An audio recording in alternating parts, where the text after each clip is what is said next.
mga kamami, it's another day, another vlog na naman. Isang mapagpalang araw po sa inyong lahat. Kumusta na kayo mga kamami? Sana po ay nasa mabuti kayong kalagayan. So, meron na naman akong gustong ichika sa inyo or imarites. Ito marahil ay magugustuhan din ninyo mga kamami.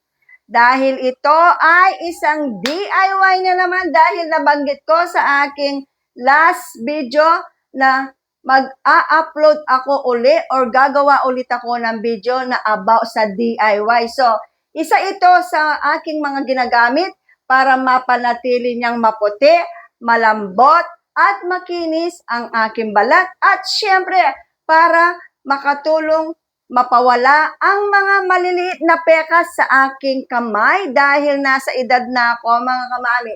So, mamaya ko na ikikwento o imamarites sa inyo. Siyempre, huwag niyo po munang kakalimutan i-subscribe ang aking YouTube channel, Mami Lea Vlog. At siyempre, huwag ninyong kakalimutan i-click ang bell button para na sa ganoon ay ma-update ko kayo sa mga bagong i-upload kong mga video. So mga kamami, ready na po ba kayo? Halina kayo at umupo kayo dito sa aking harapan at ichichika at imamarites ko na naman sa inyo ang gagawin ko or ginawa kong DIY na ito ay isa sa mga ginagamit ko at ipinapahid sa aking balat.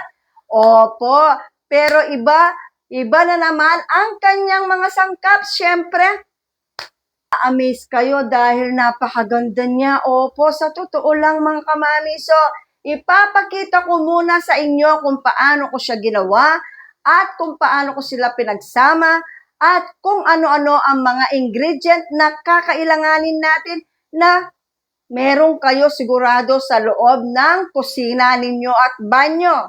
Opo, mga kamami. So, mga kamami, heto na. Ipa-plus ko na dito para makita ninyo kung paano ko siya ginawa. Yan mga kamami, kuha ako ng rice water. Ayan, kumukulo na yung sain ko. Mamaya kukuha ako ng mga 5 kutsara ng pinakuluan na bigas. Ayan. Ayan, kukunin ko na yung pinakahuling-kuloy niya. Ayan. Kasi mas maganda ito. Ayan. So, ayan. So, heto ang ating kukuha. Ay mga kamami, ayan, nagawa tayo ng DIY para papatikin natin ang ating balat at ibutpol. So mga kamami, heto kumuha ako kanina ng pinakuluan. Nagutok ang sinain. So, kumuha ako ng 2 sandok or 5 kutsara. Ayan, mainit kaya ginamit ko 1 sandok. So, ayan. Kailangan ganito ang kanyang consistency mga kamami. Tapos, kailangan din natin ang gatas. Ayan. Kasi ang gatas ay talagang malaking ibutpol niya sa atin. So, maglalagay tayo ng 1 kutsara. Ayan. So, kailangan din natin ng kalamansi. Yan yung kalamansi mga kamami. Kalahati lang. Yan, kalahati lang. Tapos, kung may maliit kayong sabon na whitening soap, pwede, hindi naman kailangan malaki mga kamami. Kung may natira kayo na papaking sabon, pwede kayo mga kamami. So, ito yung natira ko. So, ito ang ating pupuin.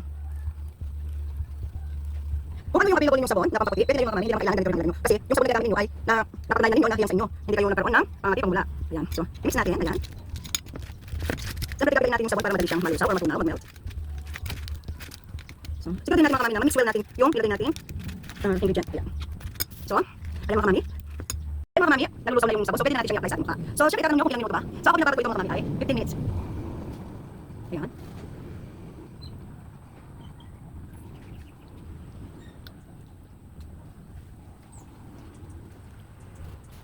Tapos mga kamami, lagyan din natin ang ating kamay dahil marami yung nagawa ko. Palagi natin isasama ang kamay at liit para sa mga kamami ay magpantay yung kulay. Ayan.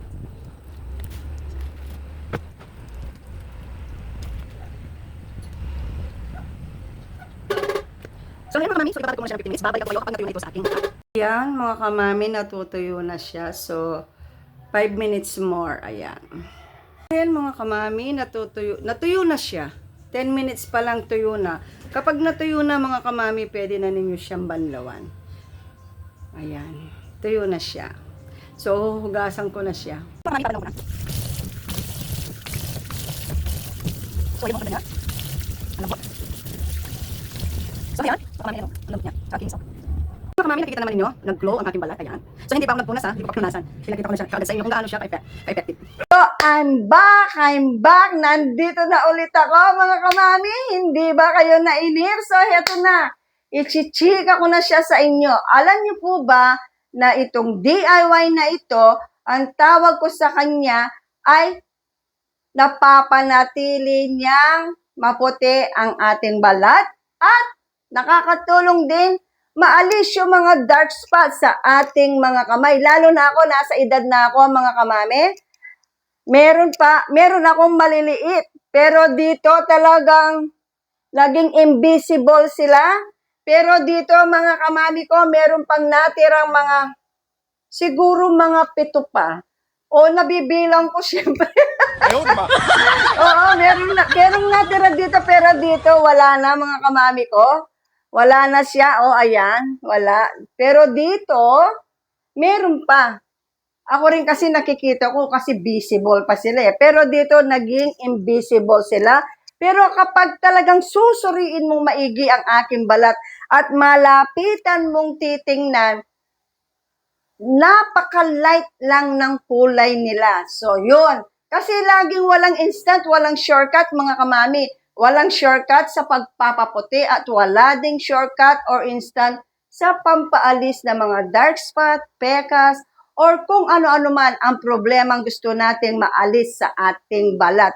Opo mga kamami, alam niyo po ba na yung nagsaing ako tapos kumuha ako ng 2 sandok habang kumukulo yung kanin. So, nakita ninyo, pinlas ko kanina. So, makikita ninyo habang kumukulo siya, yung medyo lumalapo na, kumuha ako ng 2 sandok ng sabaw ng kanin. Tapos, mga kamami, nilagyan ko siya ng, siyempre, palalamigin muna yung sabaw ng kanin. Kapag malamig na siya, mga kamami, lagyan natin siya ng 1 kutsarang gatas kung ano ang available nyo. Kung meron kayong Alaska, or kung meron kayong nido, or kung meron kayong fresh milk. Kung meron kayong fresh milk, ang ilagay lamang din ninyo ay 1 kutsara. Opo, 1 kutsarang fresh milk. Kung ano yung available ninyo. Hindi na ninyo kailangan bumili kung meron na kayo sa bahay.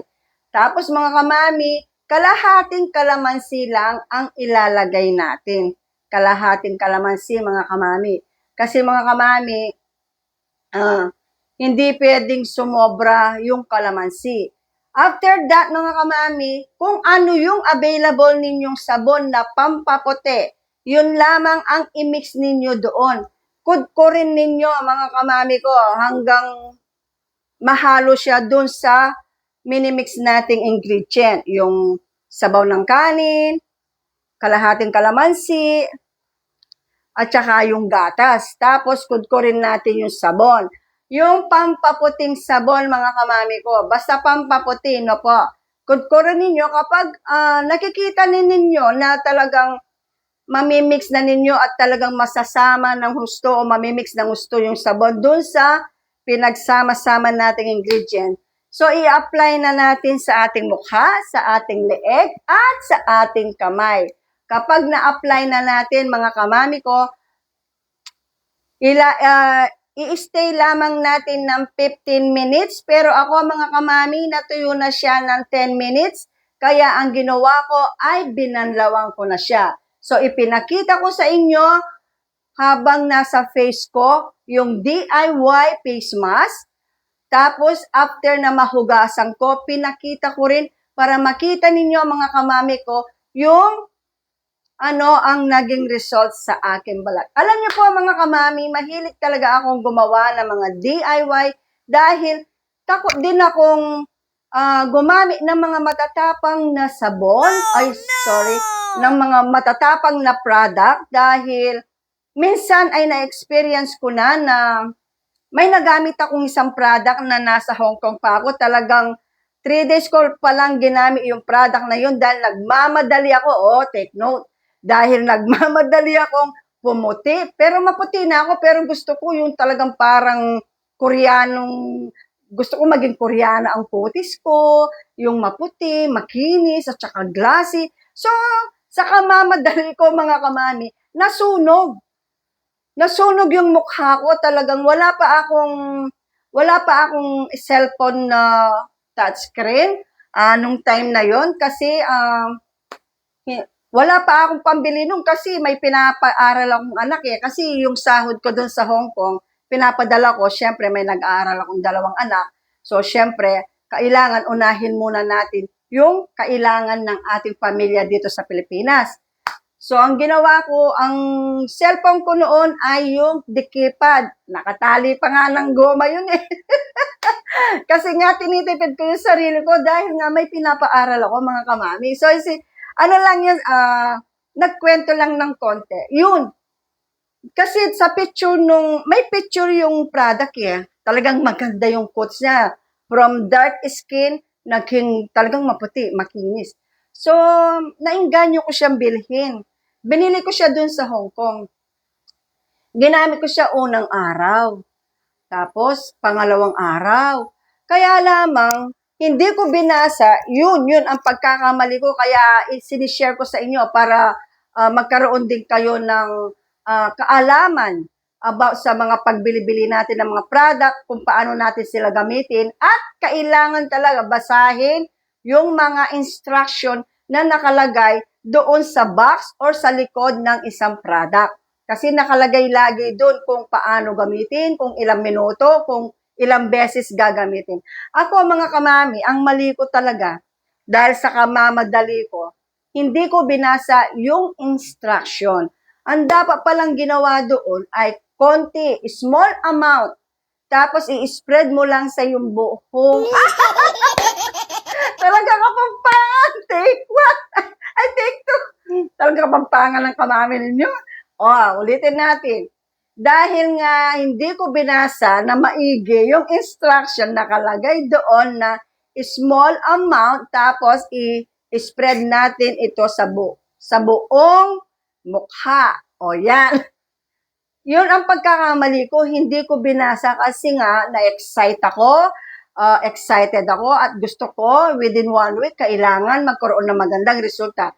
Pero ang nangyari, disgrasya, nagkaroon ako ng dalawang malaking mapa. Wala akong maipakitang ebidensya, kaya lang, sinishare ko lang. Para na sa ganoon, kung bibili kayo ng mga product, mga kamami, kailangan nagbabasa tayo. Binabasa natin kung may halo bang matapang na ingredient yun, kung kaya ba ng balat natin, kung ito ba ay nagbabakbak, o ito ba ay kailangan kapag lumabas tayo, kailangan i-cover natin todo ang ating mukha para hindi masunog sa init ng araw. So, kailangan malaman natin yung instruction niya para na sa ganoon hindi tayo magkamali. Nakagaya ko, nagkamali talaga ako noon.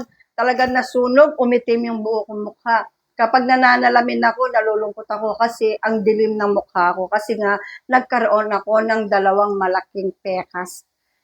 Tawag daw doon ay melasma dahil talagang nasunog ang hapdi. Pero nagpapasalamat ako noon, yung time na yun ay winter time. Hindi mainit ang panahon. So, yung hapdi, medyo nakakaya ko. Hindi masyadong mahapdi kasi nga yung weather, medyo malamig.